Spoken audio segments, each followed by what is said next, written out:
an immeasurable and incomprehensibly terrifying tragedy is that one should simply come to be born, wander aimlessly through the innumerable changes, perils and complexities of life, to then suddenly pass into death, without knowing or at least even questioning why they came to exist to begin with, what purpose they were meant to serve in the grand and celestial architecture of all things infinite.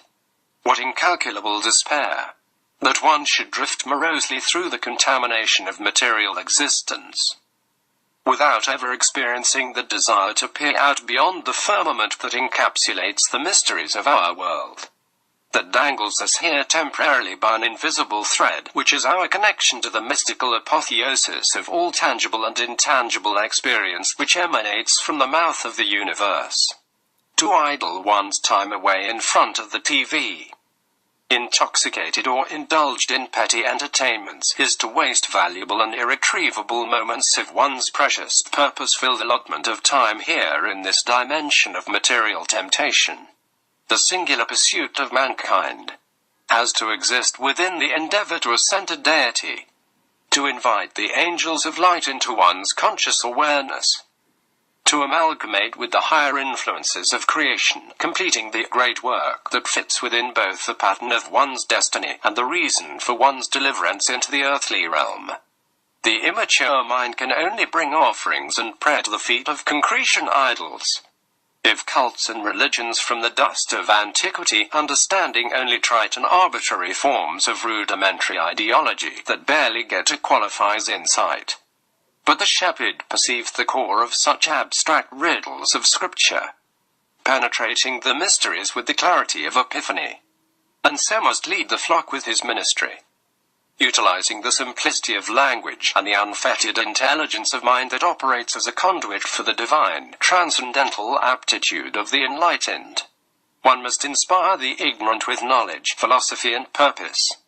If we are to understand our place in life, we have to first examine predispositions of the human psyche.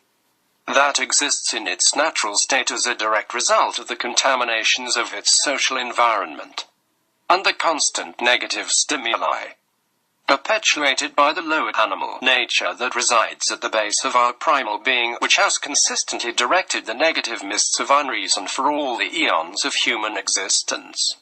The avarice of Faust, for the classic Germanic legend, stands as an allegorical lesson relaying to mankind that whatever dissatisfaction may come to persist in one's life is a void that simply cannot be filled with the gratification of material appetites, no matter how ferocious or convincing a desire. Yielding to the material influence is to become subservient to the profanity of primal instinct that is an adversary, an enemy to the spiritual integrity of the being. It is an extinction event of any meaningful connection to one's innate awareness that furthers us away from the inner path to epiphany and outer peace. Upon becoming disillusioned and discontent with life, Faust subsequently relinquishes his soul to an agent of Satan for the promise of material pleasures and limitless knowledge. Satan's representative agrees to serve Faust for a set period of time, assisting him in attaining all he should desire. But at the end of the term his soul will ultimately be claimed by the devil, where further to this Faust is to be condemned to the tortures of eternal damnation. He gambled with the only part of himself that can be considered infinite, for an arbitrary, finite and ultimately useless indulgence of egoist postulation which could only serve to bring pain, misery and a catastrophic end to the spiritual life within. Faust relinquished at will, happily, even his own eternal soul for the right to have dominion over the entirety of earthly pleasure. He chose to place more emphasis and importance on material things than the value of his own soul, his own worth. Faust, in one respect, can be considered as an allegorical critique on the modern industrial being, all too willing to sell one's eternal soul for the trivial pursuit of acquisition and superficial gratification, the attainment of which can bring nothing but further nothingness as well as the perpetuation of suffering. Is we continue to misunderstand life, confusing it instead with the insatiable cult of materialism. But is it any wonder that we are willfully subservient to such inhibiting ideologies? when we are indoctrinated into their insidious clutches from the very moment we begin to perceive our financially motivated, business-oriented habitat. As children, without warning we are thrown into its cold and mechanical embrace where apparently our only genuine feelings of contentment are stimulated through the repetitive indulgence of consumerism. Be it Easter, Christmas, birthdays and holidays. We are consistently conditioned to believe that fulfillment is an emotion that can only be truly satisfied through consumerism. That one's happiness is completely reliant on the contents of the wallet or bank account.